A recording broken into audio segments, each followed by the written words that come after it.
नमस्कार दोस्तों। मैं एक सारमी चंद्रशेखर ओगले आपका अपने सीएनयू वेल्थ आईक्यू यूट्यूब चैनल पे स्वागत करता हूँ। आज का विषय निफ्टी बैंक निफ्टी या स्टॉक एनालिसिस से हटके विषय है कि ईरान इजराइल और अमेरिका वार का। हमने कहावत मराठी में भी सुनी है कि दो का झगड़ा तीसरे का लाभ।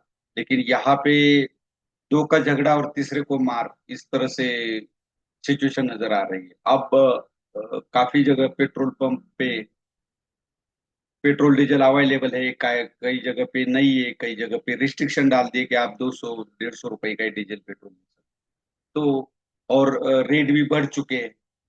अब लोग पैनिक हो चुके हैं, उलट सुलट बातें चल रही है। फाइनेंस मिनिस्टर को कोई गाली दे रहा है, कोई पीएम को गाली दे रहा है, कोई होम मिनिस्टर को, कोई किसको, सीएम को। तो ये सब चीजें चल रही है। बात भी सही है क्योंकि लंबी लंबी कतारें लगी है और पैसे भी ज्यादा देने पड़ रही है। कोई 20 30 किलोमीटर से कम किसी की गाड़ी चलती नहीं, सबकी 20 30 किलोमीटर ज्यादा चलती है, तो वो एक और एक्स्ट्रा खर्चा अपनी जेब पे आ रहा है। सेकंड थिंग ये है कि जब भी डिमांड बढ़ता है तो प्राइस बढ़ती है, और जब भी सप्लाई घटता है वाइस वर्सा, जब भी सप्लाई घटता है तो भी प्राइस बढ़ती है। तो अब सप्लाई घटा हुआ है तो प्राइस तो बढ़नी है। ये इकोनॉमिक्स का नियम है, जो 10वीं क्लास तक पढ़े हुए इन सबको पता है ये क्या होता है। तो इसलिए पैनिक होना, इंसान इमोशन साथ आती है, लेकिन फिर भी अपने पे कंट्रोल होना चाहिए। ये सब बातें करने से कोई फायदा नहीं है क्योंकि ये लोग ना हमारी सुनेंगे और ना हमारी वो हैसियत है कि हम राय दें और वो हमारी माने। वो सुनेंगे किसके, आईएएस आईपीएस आईआरएस आईएएस और बड़े बड़े बिजनेसमैन, उनके सीईओ या पार्टी के बड़े बड़े लीडर्स। देश के पास एक साल का रिजर्व होता है, लेकिन वो रिजर्व हमेशा रखना पड़ता है। अगर मान लो कोरोना जैसी सिचुएशन या वार जैसी सिचुएशन आ जाए तो उसके लिए उनको रिजर्व रखना ही पड़ेगा। अब जब रेट हाई रेट में उधर से बाइंग हो रही है तो यहाँ भी रेट बढ़ेंगे, ये तो विधि लिखित है, इसको कोई टाल नहीं सकता। बस इतना है, कोई और पीएम होगा तो थोड़ा हो सकता है कम रेट बढ़ाए, लेकिन रेट तो जरूर बढ़ेगी। सेकंड थिंग, जब देश के पास रिजर्व है तो क्या हम इतने बड़े लोगों को सलाह दे रहे थे, क्या हमारे पास रिजर्व है? क्या अगर मान लो मेरी जॉब चली गई, इस कंडीशन में अगर लॉकडाउन लगता है, जॉब चली गई, तो 6 महीने का मेरा घर खर्चा चलेगा, इतना अमाउंट मेरे पास रिजर्व है? मान लो कोई हेल्थ इश्यूज आ गए तो क्या मेरे पास हेल्थ इंश्योरेंस है? मान लो मेरी डेथ हो जाती है तो क्या मेरे पास टर्म इंश्योरेंस है, जिससे कि मेरे जाने के बाद में मेरी फैमिली फाइनेंशियली इंडिपेंडेंट रहे? क्या मेरी अमाउंट कुछ इन्वेस्टेड है जो कि मेरे लिए काम करे?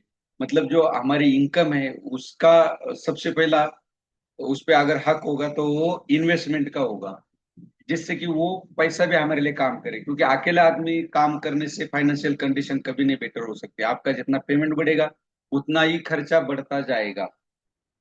तो इन्वेस्टमेंट करना भी बेहद जरूरी है। तो इसके लिए आपको फाइनेंशियल प्लानिंग करना बेहद जरूरी है।